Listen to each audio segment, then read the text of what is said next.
कहते हैं सेलिब्रिटीज की लाइफ जितनी ग्लैमरस दिखती है उतनी होती नहीं है। मैरिलिन मनरो हॉलीवुड का शाइनिंग स्टार, लेकिन उनकी लाइफ स्टोरी एक दर्द भरी कहानी थी। चलिए जानते हैं मैरिलिन मनरो के बारे में। उनका असली नाम नॉर्मा जीन था, लेकिन हॉलीवुड में फिट इन होने के लिए उन्होंने अपना नाम बदल लिया। बचपन से ही स्ट्रगल उनकी जिंदगी का एक बहुत बड़ा पार्ट था। ना फादर का नाम पता था और माँ मेंटली इल थी। उनकी माँ ने ही उनपे बहुत टॉर्चर किया और कई बार उनकी जान लेने की कोशिश भी की। जब उनकी माँ की हालत ज्यादा बिगड़ गई तो मेरिलिन को ऑर्फनेज भेज दिया गया, यानी अनाथ आश्रम, जहाँ पे उन्होंने 11 अलग अलग अनाथ आश्रम में अपना बचपन गुजारा, जहाँ बचपन में ही उनके साथ मोलेस्टेशन और मेंटल अब्यूज हुआ। 16 साल की उम्र में उन्होंने अपनी पहली शादी की, सिर्फ एक स्टेबल लाइफ के लिए। लेकिन जिंदगी ने उनके लिए कुछ और ही लिख रखा था। पहली बार उनको एक फोटोग्राफर ने डिस्कवर किया और उनको मॉडलिंग प्रोजेक्ट दिया, और इसके बाद वो मॉडलिंग करने लगी और धीरे धीरे काफी फेमस होने लगी। लेकिन ये चीज उनके हस्बैंड को पसंद नहीं थी, तो उनका डिवोर्स हो गया और फिर उनको फिल्म्स मिलने लग गई और धीरे धीरे मैरिलिन दुनिया की नजर में एक सेक्स सिंबल बन गई। जेंटलमैन प्रेफर ब्लॉन्ड्स और सम लाइक इट हॉट जैसी सुपरहिट फिल्म्स की उन्होंने, पर रोल्स वैसे ही थे, डम ब्लॉन्ड ग्लैमरस आई कैंडी। जबकि असली में मैरिलिन उससे काफी अलग थी,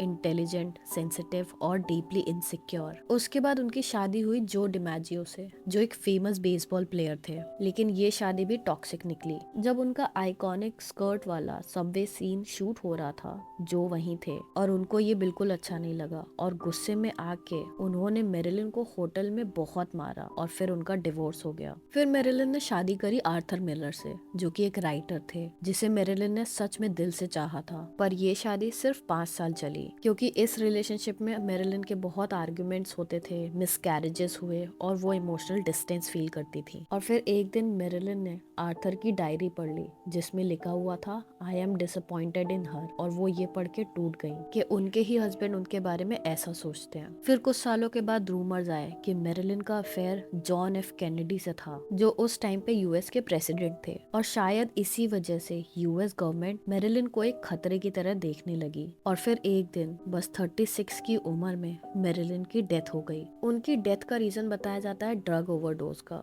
पर असली सच क्या था, सुसाइड, एक्सीडेंट या कुछ और, आज तक पता नहीं चला। मैरिलिन के पास सब कुछ था, ब्यूटी, फेम, फैंस, और जो उनके पास नहीं था वो था सुकून और अपनों का प्यार। वो दुनिया को एंटरटेन करती रही, पर खुद कभी समझी नहीं गई, और शायद इसीलिए आज भी हम उनको याद करते हैं।